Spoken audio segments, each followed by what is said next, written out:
didn't see the stamp on it, did there ought to be something like one of the architects. All right, it's 6 o'clock. I'm going to go ahead and call the county board meeting to order. John, if you could call the roll, please. Atkins. Here. Crawford. Here. Mark Goddard. Here. Sam Goddard. Here. Graff. Here. Hagman. Here. Hall. Here. Harris. Here. Josting. Here. Crable. Here. Longfellow. Here. Mennel. Mennel. Here. Mingus. Here. Nelms. Here. Patchett. Patchett. Braille. Here. Rich Stinson. Schneider. Here. Sin. Here. Smith. Here. Chairman Zimmerman. Here, we have a quorum. We'll do business. If we could rise for the invocation and a pledge.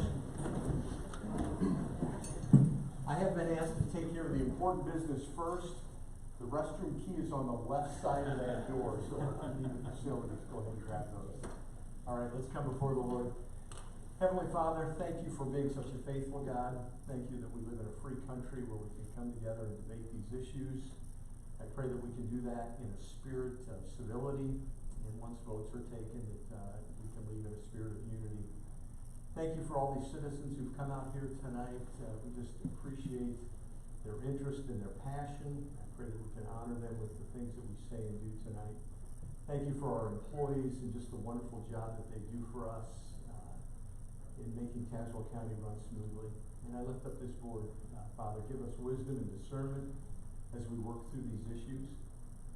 I pray for the citizens of Ukraine. I pray for the citizens of Turkey and Syria that are dealing with the earthquakes. Even in despite of these tragedies, we know that you're a sovereign God, and we take hope in that. And we pray all these things in your name. Amen. Amen. I pledge allegiance to the flag of the United States of America and to the republic for which it stands, one nation, under God, indivisible, with liberty and justice for all. All right, we're going to take go out of order here for just a second. If I could get a motion for, let's see, item 20E2332, motion by Crawford, second by Sin. This is to bring Michael Deppert forward as our new board member. Are there any questions? All those in favor signify by aye. Aye. Those opposed? Michael, step forward.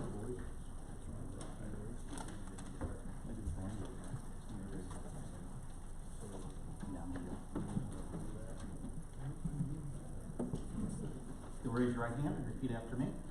I state your name. I, Michael Deppert, Having been appointed have been appointed to the office of to the office of Tazewell County Board Tazewell County Board in the County of Tazewell in the County of in Tazewell the State of Illinois. in the State of Illinois. Aforesaid, do solemnly Aforesaid do solemnly swear I will support swear that I will support the Constitution of the United States the Constitution of the United States and the Constitution of the State of Illinois, and the Constitution of the State of Illinois, and that I will faithfully and I will faithfully discharge the duties discharge the duties of of the office of the office of Tazewell County Board Tazewell County Board to the best of my to ability. the best of my ability. Congratulations, sir.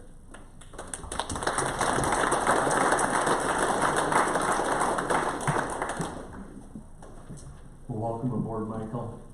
Board members haven't met him yet. I encourage you to make the effort after the meeting to come see him. We have communications from members of the public and county employees. Are there any other forms that need to be turned in? Okay? Okay, great.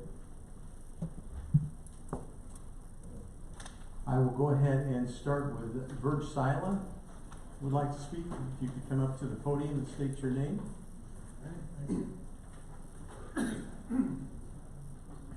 And I'm grouping these by topic, so I believe yours are ARPA funds.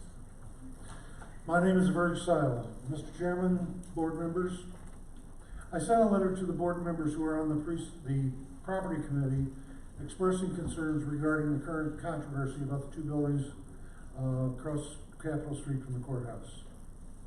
I followed up with a phone call with Greg Longfellow. First, I want to say Greg reinforced my opinion that the current and former board members are fiscally conservative.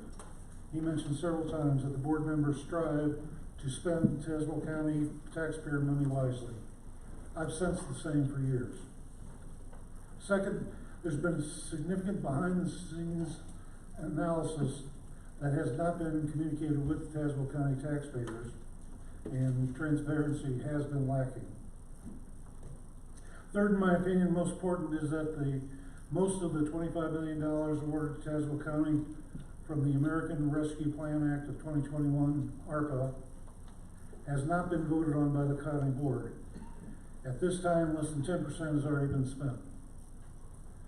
So I've got a card, I'd be happy to share with anybody, and as I detail on this card, about 40% of the ARPA funds have been allocated. The dollar amounts on the card represent allocation of the ARPA windfall. The county board has yet to vote on most of the dollars associated with ARPA.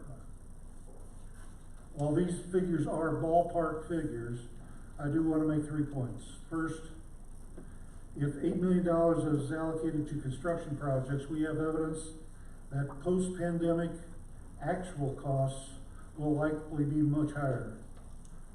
Prudence may say we should allocate about $12 million for those projects instead of the $8 million that is on the card.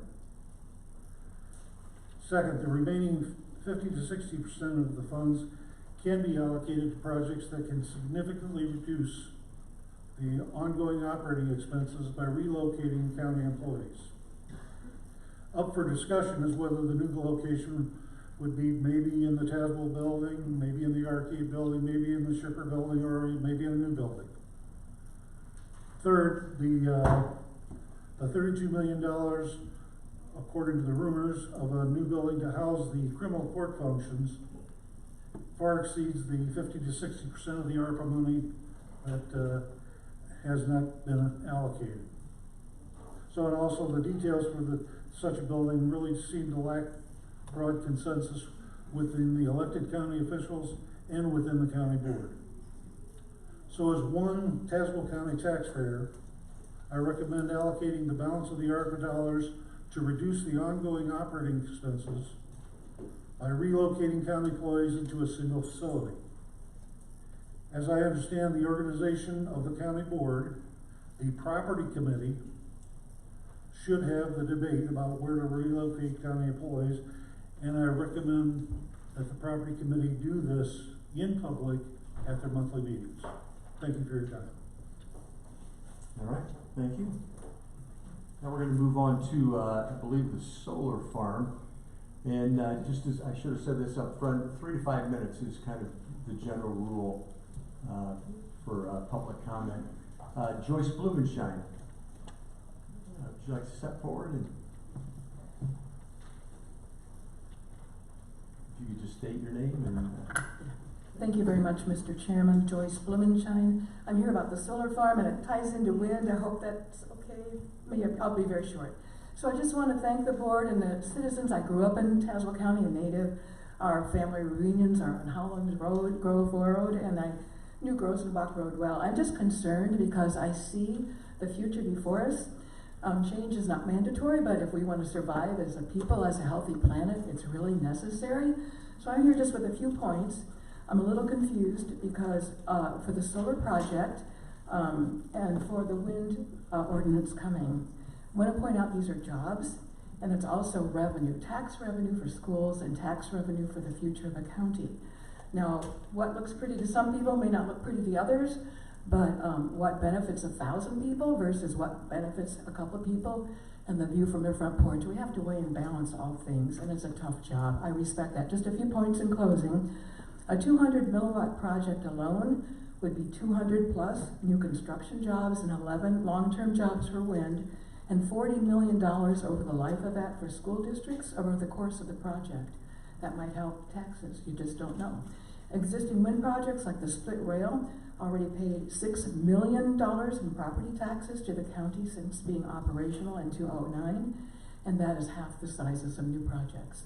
The ordinance that is proposed tonight for wind and what happened on your solar vote, makes a clear message to these developers that Tazewell County is not friendly, that you don't want to embrace the future, that you are stuck with your heads in the sand for the past, and what matters to you most is the view out your front window, not what will be clean air and a healthy future for your kids, or what these kids learn from you all in things that are not facts, and things that are rumors anybody can pick up off the internet and claim at a zoning hearing are facts and that are never proven untrue, but they are.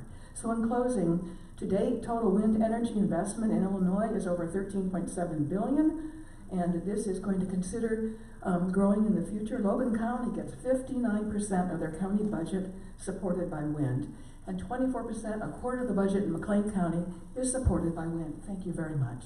All right, thank you. David Spurlock?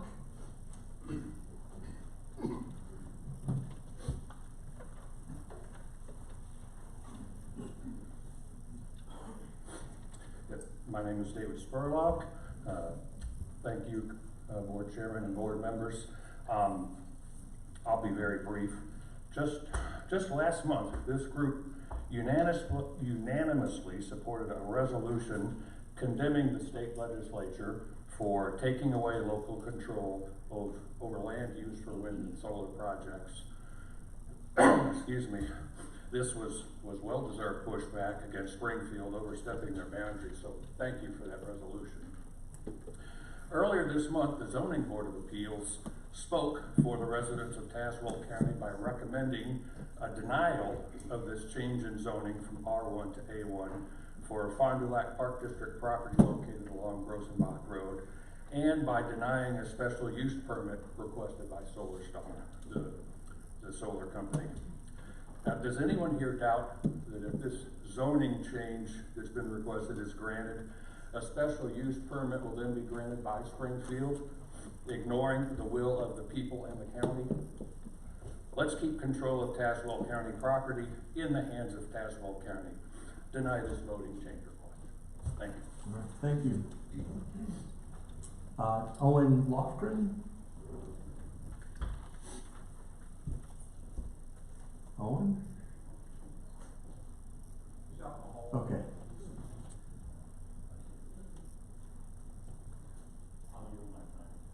Okay, great, thank you.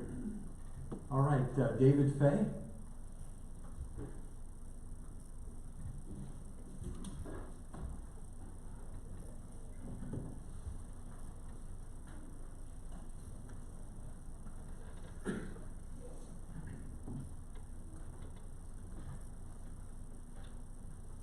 I'm David Fay. My property is 22242 Grossenbach Road. It would be directly across from the solar farm. I'm urging the board to uphold the Zoning Board of Appeals ruling and the Land Use Committee's ruling that the property remain R1 and a special use declared not be given. The Park District signed the contract in July of 22. The residents didn't find out about this until mid-December of 22. During that period, we had numerous contacts with the Park District, and they never mentioned it. The solar farm is inconsistent with the park use and also the uses in the current area. It would be a real eyesore, destroy the beauty of the neighborhood, and disrupt wildlife paths. So just leave it as R1. Thank you. Gary Waldschmidt?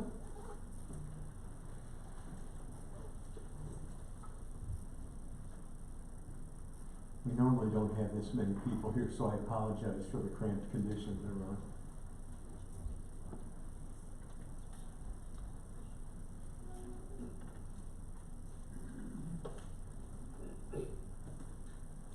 I'm Gary Wallsmith, and I live at 22219 Grossenbach Road.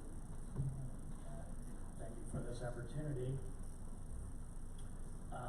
Tonight, we're here to ask you to protect our land and our neighborhood from the rezoning of this site from R1 to A1, which would essentially give away your authority to the state of Illinois to decide our future. The state has clearly shown support for all types of renewable sources of energy. We believe there would be little regard for the location or the impact of their decision on our neighborhood. Because of the damage to property values, natural habitat, road safety, community well-being, and overall destruction to the aesthetic beauty of our neighborhood, we believe that we should deny the request to rezone this property. There have been accusations that we are against solar energy. This is not true. We are questioning the location of the development. First on parkland, second in the middle of the neighborhood next to a school, a church, single-family homes. The idea of picking this location is beyond understanding. Fond du Lac Park District entered into the lease agreement before getting any input from the community that this decision would most affect. I'm very disappointed in our park district's total disregard for our community for extra monetary gain. I hope our local governing bodies will protect us from this misguided venture. Thank you. And then finally, on the solar farm, Joe Mitchell.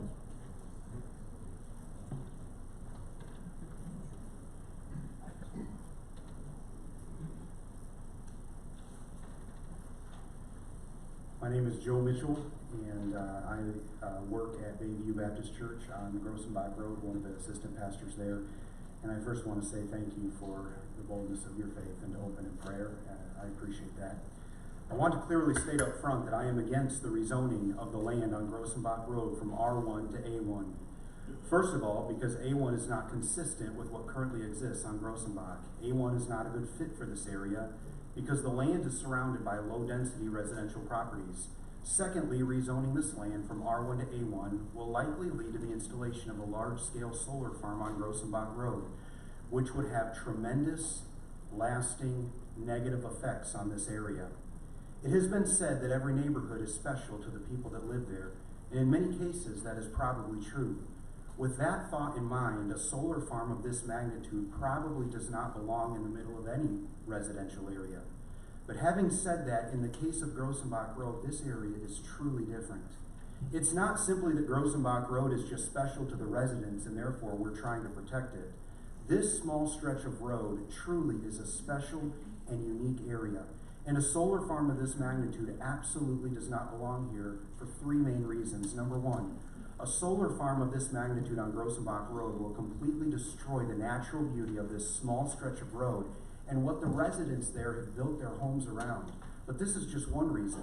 Second, a solar farm of this magnitude on Grossenbach Road would pose a very real and serious traffic threat to the cars that drive on this road, both the residents and the through traffic.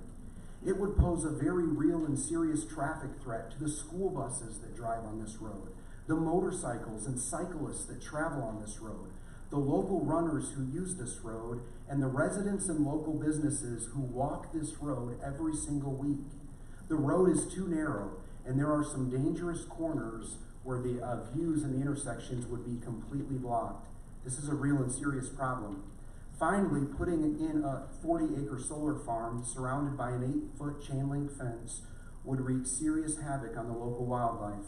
These fields and surrounding woods are a main breeding area and thoroughfare for hundreds of deer, and a lot of these deer and other wildlife would likely be pushed towards Route 116 and Route 24.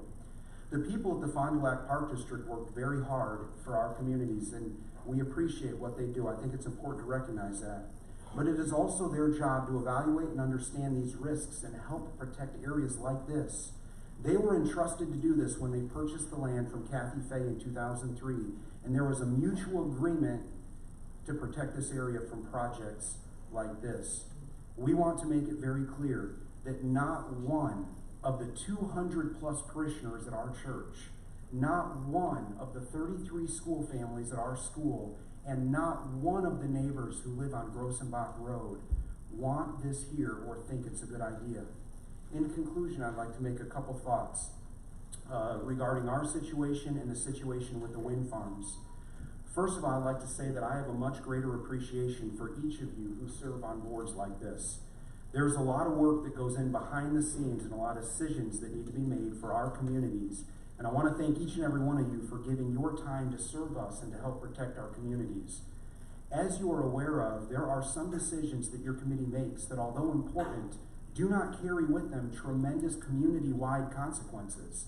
There are some decisions that need to be made, like maybe granting a variance or rezoning a small piece of land, that don't impact many people. But sometimes there are tremendous decisions that are to be made that carry with them tremendous consequences. These decisions impact a lot of people and in some cases have lasting generational impacts. These decisions could impact communities and generations of people for many years to come, and it is these decisions that we ask you to make with utmost care. Before you tonight, you have two such decisions. If you choose to rezone the land on Grossenbach from R1 to A1, and if a solar farm of this magnitude is allowed to go in on Grossenbach Road, this would negatively impact this area for generations. This would be a 45-year lease. It would negatively impact road traffic, surrounding properties, the beauty of the area, and wildlife traffic, and it would have an impact on many, many people. In regards to the wind farm, though I'm not privy to much of the information that has been discussed on this, if the decisions you make tonight would have an impact, if the decisions that you make tonight that impact these areas that are being considered for wind farms would have a negative impact on the farmland, this would cause a problem for future generations. If it would have a negative impact directly or indirectly due to an increased tax burden from the decommissioning of these wind machines or due to the impact of the associated government grants, this too would cause a huge problem for future generations.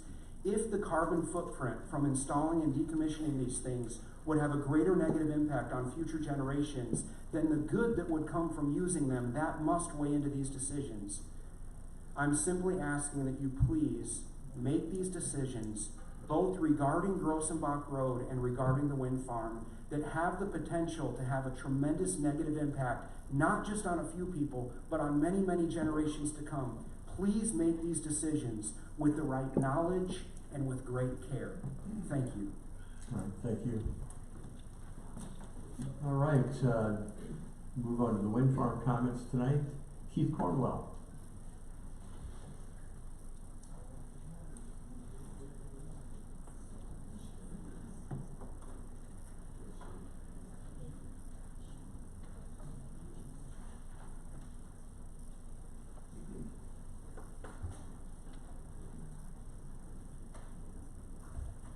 Good evening. The only reliable source of If you tax could state your name, Keith. Oh, Keith Cornwell. Okay. The only reliable source of tax income in this state is property taxes. Unlike other businesses, farmers can't flee this state because we can't take the land with us. As the revenues base grows smaller, it's not difficult to guess where the state and other governing bodies will turn to make up for their lost revenue. Past experience guarantees that fiscal responsibility will remain an unused tool. Of course, the Tazewell County Bureau Board being an exception to that. You are responsible. Owning property in a free society allows you to utilize it in a responsible manner as you see fit. For that privilege, you get to pay property taxes. Nobody's stepping up to pay mine, so you can't really tell me what to do with my property. So, thank you. All right. And as we go through, if a specific issue's already been covered, if you could maybe speak through that part or just say, you know, what's been said, I agree with, just to move this through. Melanie Blankenship.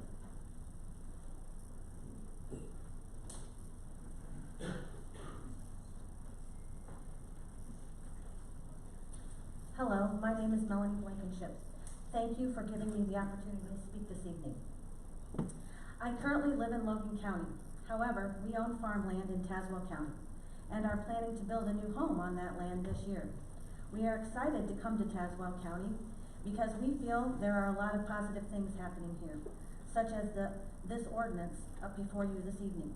And you appear to be a conservative county that has a sense of pride and professionalism.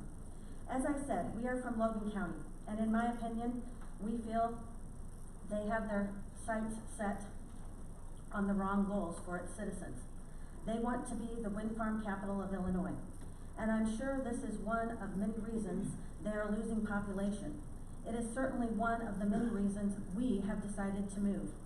In my opinion, they have become so focused on attaining this status, they no longer care about the safety and voice of their citizens. And I can assure you, as a taxpayer, when your budget is financed by over 59% of wind farm money, it's a problem, and I can talk more about that later. This was evident in November of 2022 when the board voted to approve a wind farm where roughly 60% of the turbines were clearly in the NOAA weather radar mitigation zone. They did so even after a long-term, now retired NOAA employee who was well known and trusted in the community testified regarding the dangers of this decision. Additionally, a meteorologist from a local TV station also testified against it based on his real experience earlier in 2022 with a tornado where they lost sight of it due to wind turbines being in the way. Over the years, I have attended numerous zoning, Board of Appeals, and county board meetings and observed how this process plays out. And I have many more stories I could tell you, but we might save those for later. In the end, it is my opinion that this process is usually one-sided, where money prevails over the equitable representation of the citizens. My husband and I are small landowners. We personally are not interested in wind farms because we feel the return on investment for green energy is not there when you factor in citizenry safety and the environment issues that are realized from mining raw materials, the falconry impacts, and the decommissioning disposal versus the amount of energy they actually produce. Again, just our opinion based on the research and experience. We have to question, is green energy really green?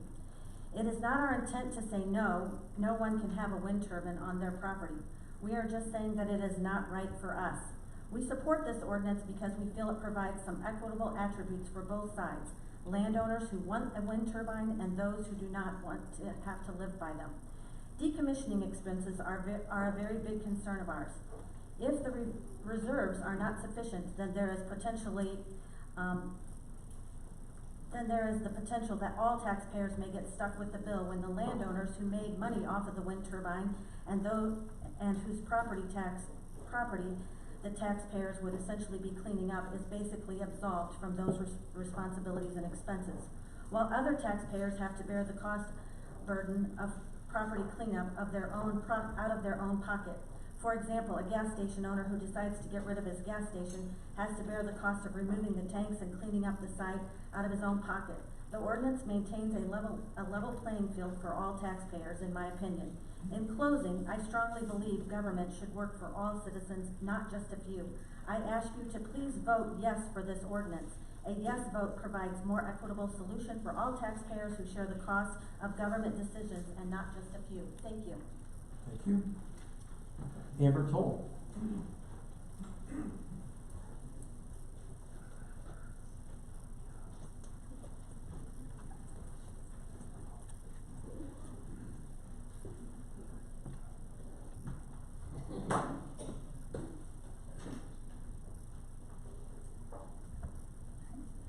Hi everyone, my name is Amber Toll. I'm asking for your support tonight on the proposed wind ordinance text amendment. Since there's a few new board members, I'd like to share a little with you about myself. I'm a fourth-generation farmer, born and raised on a farm in rural Mackinac. You've probably heard the saying before that planting a seed is believing in tomorrow. Farmers believe in the future.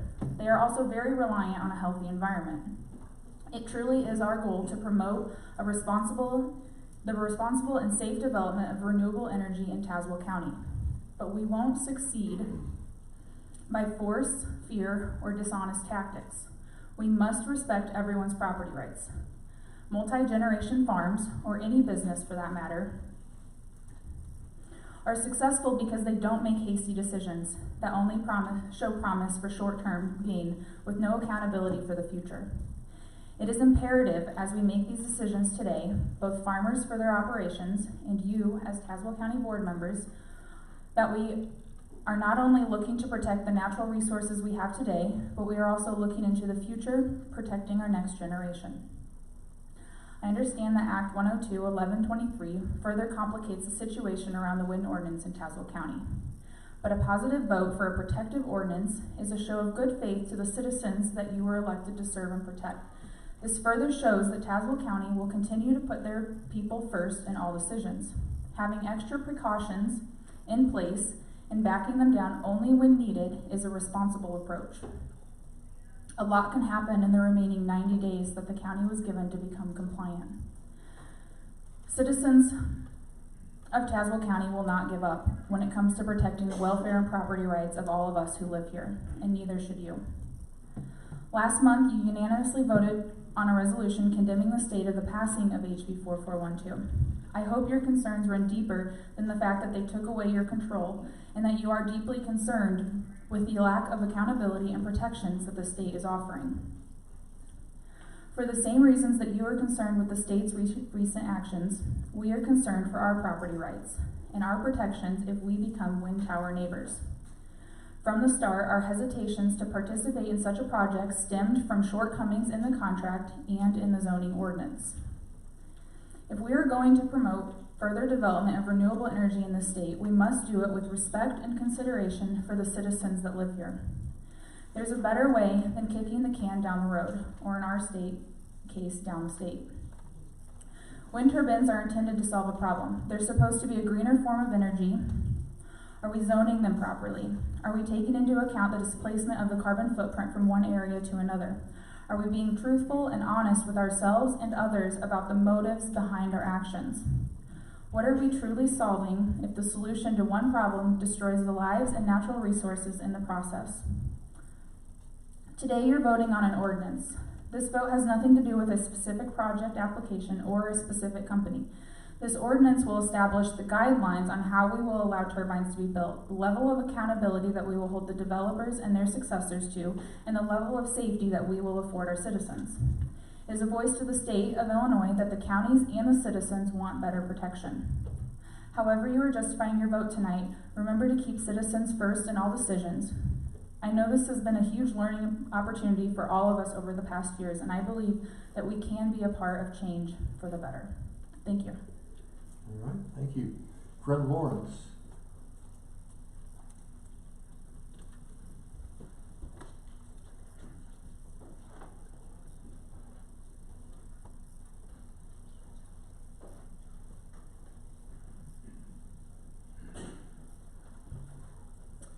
Thank you. I'm Fred Lawrence. I live in rural Mackinac.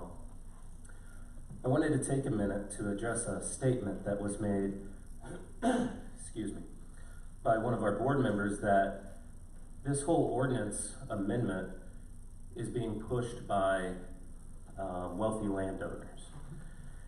I want everyone to understand that that's not the case. Now, while some involved may be wealthy landowners, I certainly am not. But I do fully support the amendment, and I do fully support the United Citizens Group, certainly because they represent the viewpoint of private landowners better than some of our board members who would make such a statement. I know this because I've been to the meetings. I've seen the support at the United Citizens meetings. The general public is in support of the amendment to protect our homes, our future families, and the future of Tazewell County.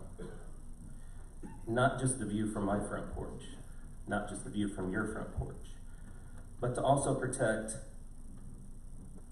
our homes for our families coming from the flash of the fans, the vibrations, the future tear down remediation of these windmills.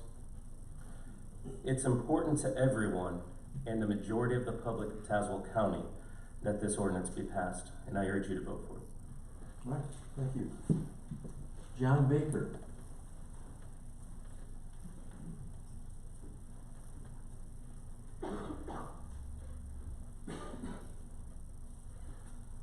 Hello, my name is John Baker. Thank you for allowing me to speak. I want to take a little different approach. I've been living in Tazewell County for over 40 years. We have a family farm in Boynton Township in Tazewell County and some in Logan County. I want to make it clear, I don't gain anything financial. I am not getting a windmill. They're not paying me to talk. I just worked in generation for 40 years. Over 20 years at Powerton here in Beacon, and the last 15, 17 at Havana Power Station in Havana. Recently, the company that bought Havana decided, with the state of Illinois and environmental groups, to shut down 2,000 megawatts of generating capacity. I guess my question is, where's it gonna come from? Nobody wants this. You don't want a windmill in your backyard, I get it. And I understand the government oversight, over push, but it has to come from somewhere. It's not magical in the wall. Somewhere generation has to be done, and none of it's perfect. I've worked in a coal plant. It's dirty, it's dangerous. The environmental impacts are obvious now. You can't deny what happens. They shut down 2,000 megawatts. Instantly, our Ameren bill doubled. Instantly. And that's not over yet. They're going to shut down more. So we need our electricity from somewhere. MISO had the option to change that, and they did. MISO is this region's system operator, controls the grid.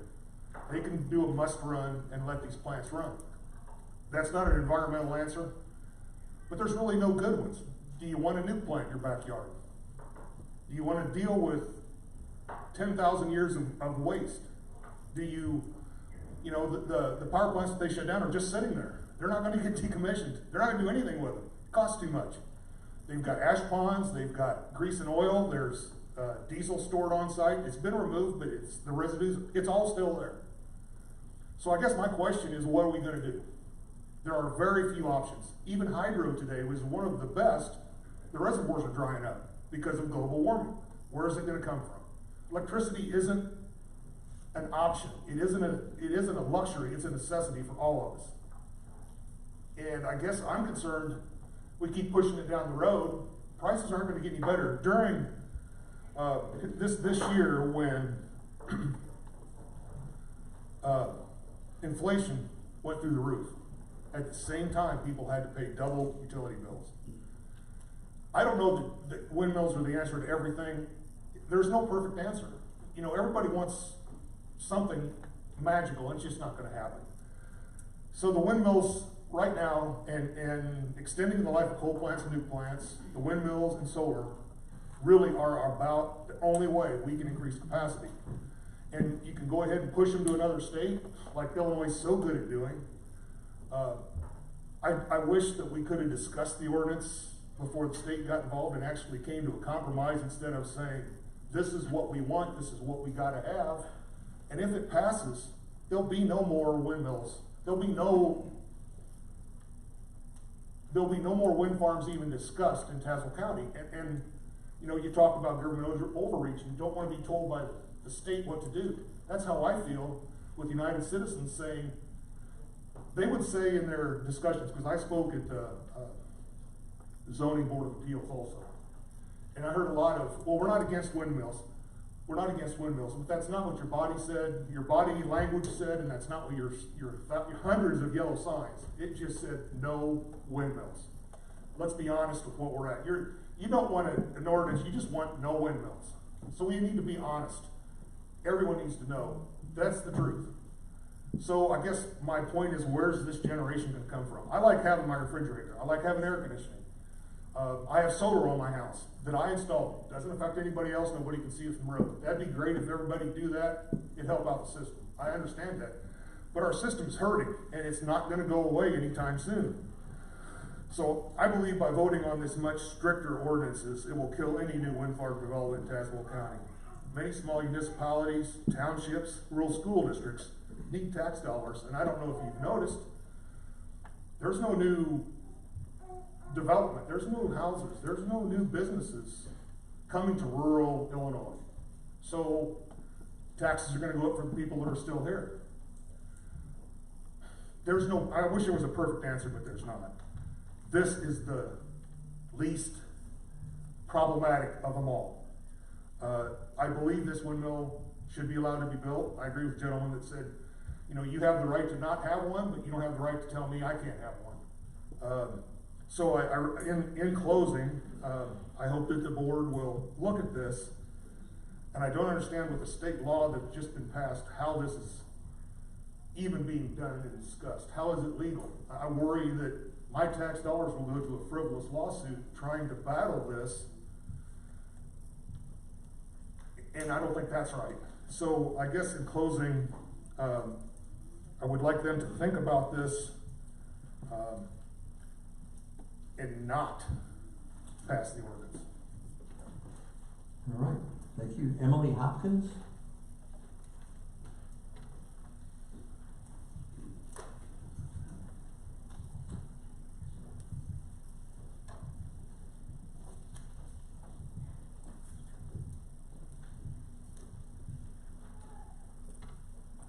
Thank you for the time to speak with you today. My name is Emily Hopkins, and I'm a project manager with EDP Renewables. We own the Rail Splitter Wind Farm, which we've operated in Tazewell County since 2009.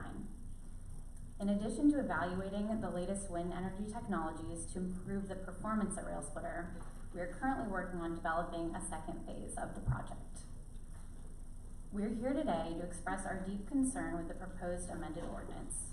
It is restrictive and would have prevented our current wind farm from being built, and it would stop any future development in the county. Over the last almost 15 years, Rail Splitter has been a good community partner in southern Tazewell County.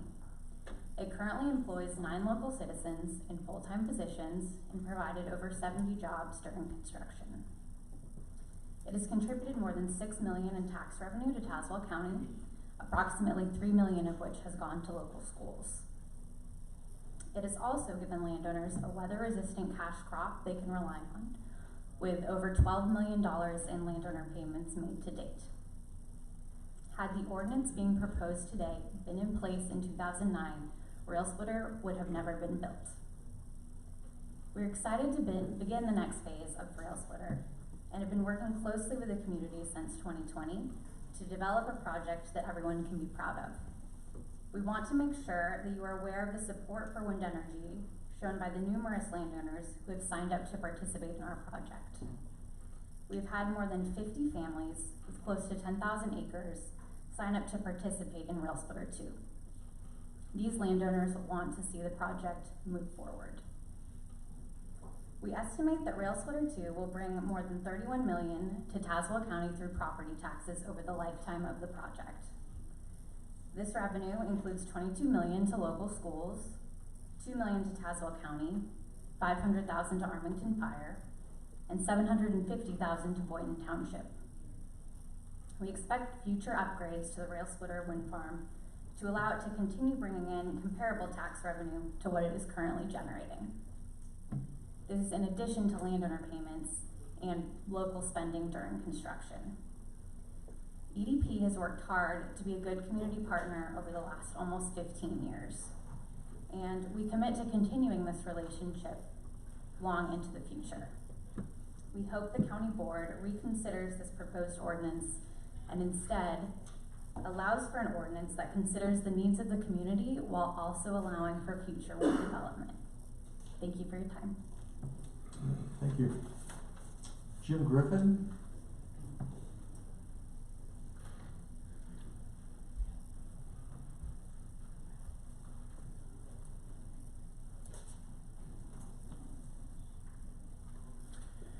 Good evening and thank you.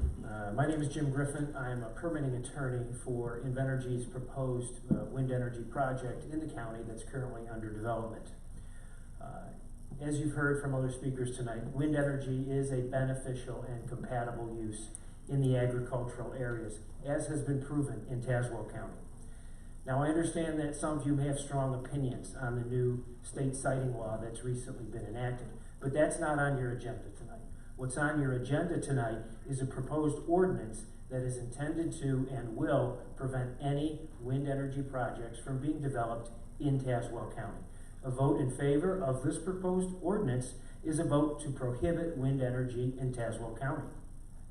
Wind energy projects allow farm families to utilize a small portion of their land to produce energy and create another income stream. Wind energy projects significantly increase the tax base of their communities, create new long-term jobs, and create significant amount of jobs and economic impact during construction. Meanwhile, the land surrounding the wind turbines continues to be used for agricultural purposes.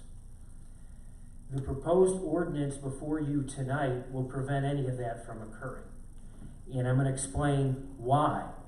Give you a few examples. The proposed ordinance increases the property line setback for turbines to 3,000 feet in any direction. Under such a standard, the installation of one single turbine would require a landowner to own a parcel larger than 830 acres. 830 acres for one turbine. There's not a single parcel in Tazewell County of 830 acres.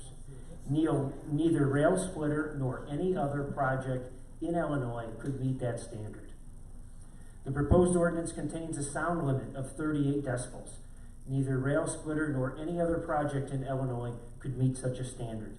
And no state or county that has ever conducted independent studies on wind energy sound has adopted a 38 decibel standard. And the reason they haven't is because there is no scientific justification for such a standard.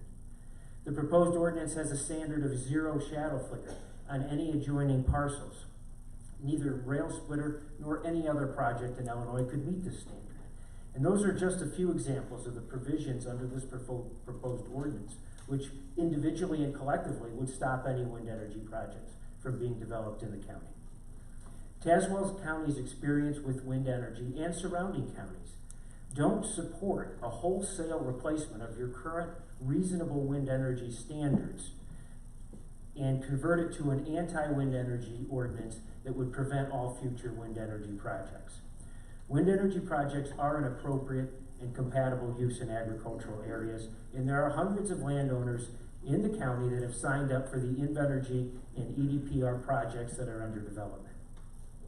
The proposed text amendment will deprive all of those landowners from the ability to participate in these projects.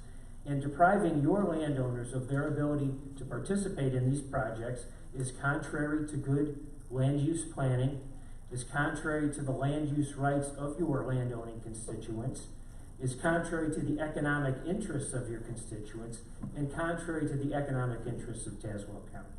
So for these reasons, Invenergy respectfully requests that you vote no on today's proposed text amendment. Thank you.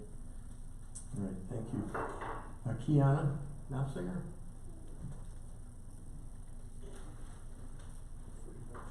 Thank you.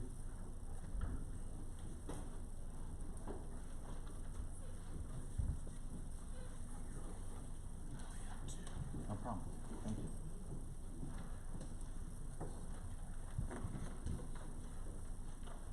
We've got one already. Look, thanks, appreciate it.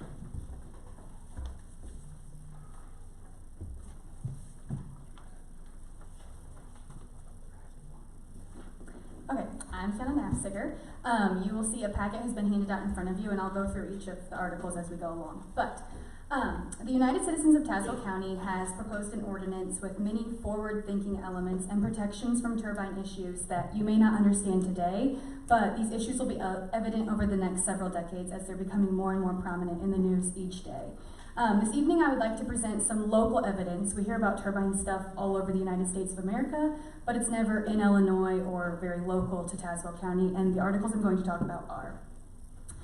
So the first topic is setbacks. As proposed in the UCTC ordinance, all WEX towers shall be a setback of a distance not less than 3,000 feet or 6 times the height of the turbine from non-participating property lines.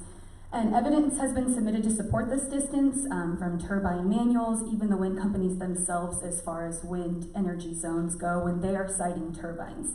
And keep in mind that a participating resident, so all the people who are talking pro-turbines, they can waive these setbacks, they can talk to their neighbors, and they can get an agreement to get a parcel of land to do what they want on their own land. This is protecting the humans who are trying to exercise their freedoms to not have turbines on their property, affecting their property when they did not sign up.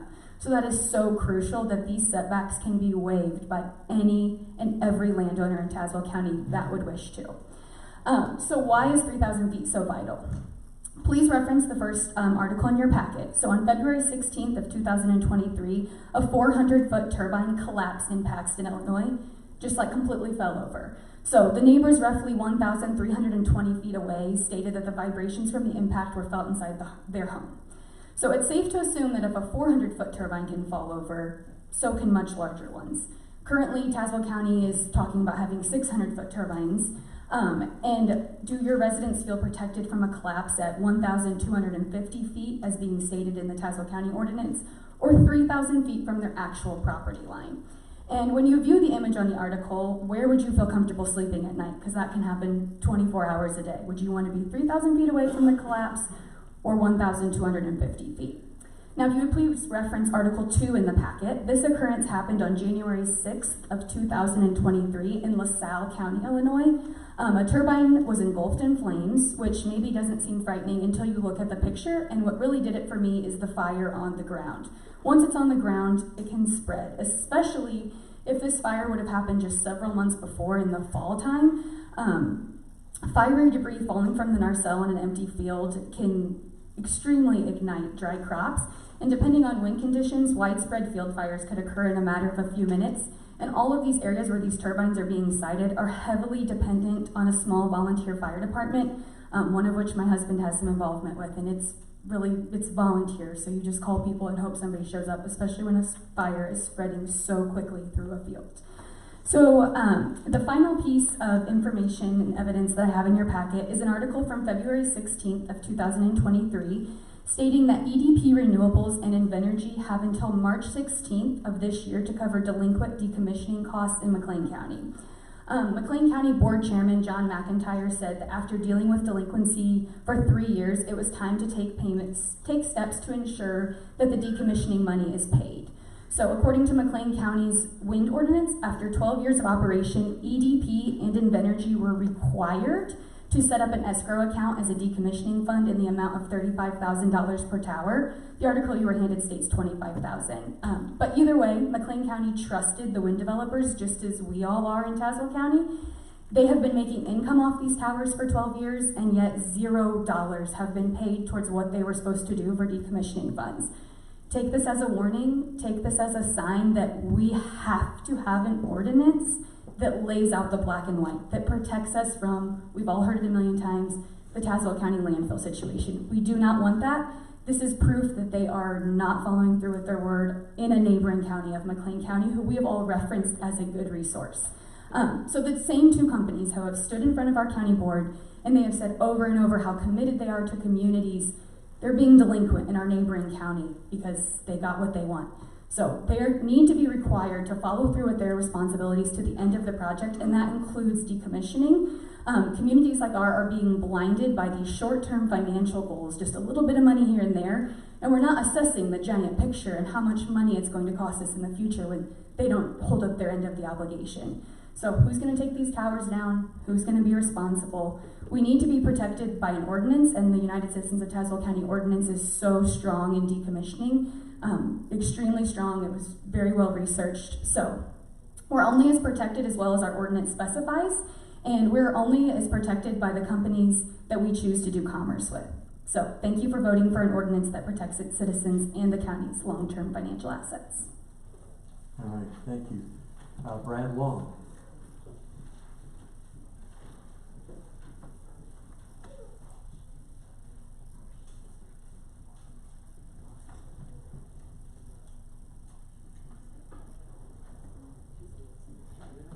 My name is Brad Long. I live in rural Tazewell County, and I just wanted to make a couple of clarifications and a couple of points here.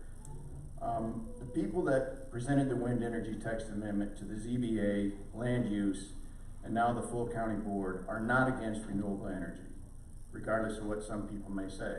In our minds, they don't know who we are and what we've been working towards. What we are against is the manner in which the WEX companies and the state of Illinois are trying to run roughshod over our county and have their will be done.